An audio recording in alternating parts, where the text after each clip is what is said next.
আসসালামু আলাইকুম। শুভ সন্ধ্যা সবাইকে। আশা করি সবাই খুব ভালো আছেন। দেখেন কত সুন্দর একটা ফুল আমার হাতের উপরে। হয়তো অনেকেই এই ফুলটাকে চেনেন। আমি চিনতাম না, ট্রাস্ট মি।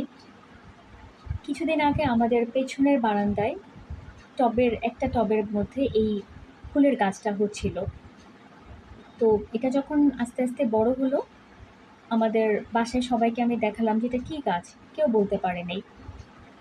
তো ৪-৫ দিন আগে এটাতে কলি আসলো, তখনও দেখালাম, কেউ বলতে পারেনি।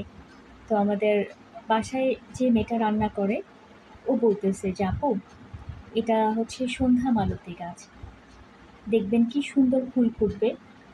আর এই ফুলটা হচ্ছে, মানে এই ফুলটার শর্ত হচ্ছে ও সন্ধ্যাবেলাতেই ফুটবে, সকালে বা মানে দিনের অন্য কোনো টাইমে একদম মানে চুপসে যাবে।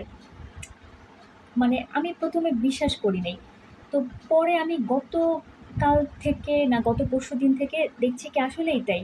সন্ধ্যাবেলা আর রাতে এরকমভাবে ফুটে থাকে। মানে আরও একটু তাজা ছিল। আস্তে আস্তে না এটা কেমন মানে ইয়ে হয়ে যায়, মানে কুঁচকে যায়। আমি দেখাচ্ছি অন্য ২ টা ফুল। হ্যাঁ, এই দেখেন। এই ফুলগুলোও কিন্তু মানে কিছুক্ষণ আগে এরকমই ছিল। এখন আস্তে আস্তে কুঁচকে গেছে। তো এই যে আমার হাতের উপরে যেটা আছে এখন, এই এইটাও কিন্তু আরও একটু তাজা ছিল, এখন নরম হয়ে যাচ্ছে, কুঁচকে যাচ্ছে। তো এই ফুলটা আমার কাছে সত্যিই অনেক অদ্ভুত লাগলো যে সকালে, তারপর হচ্ছে দুপুরে, হ্যাঁ মানে সকালেই এটা মানে ভালো রকম একদম মানে কুঁচকে কুঁচকে একেবারে নাই হয়ে যায় এরকম। তো এজন্যই নাকি এটার নাম হচ্ছে সন্ধ্যা মালতী।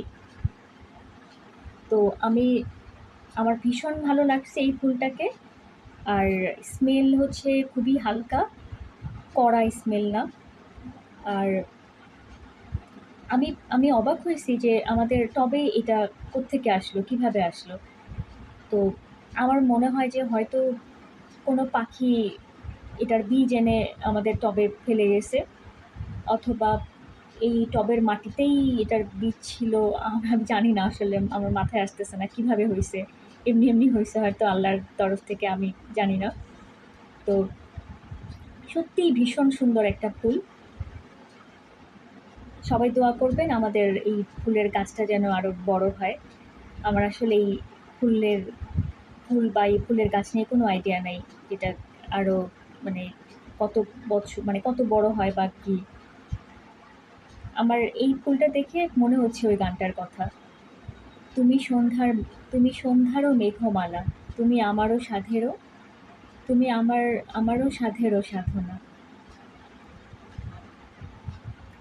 তুমি সন্ধ্যার মেঘমালা, তুমি আমার সাধের সাধনা, মম শূন্য গগন বিহারী, আমি আপন মনের মাধুরী।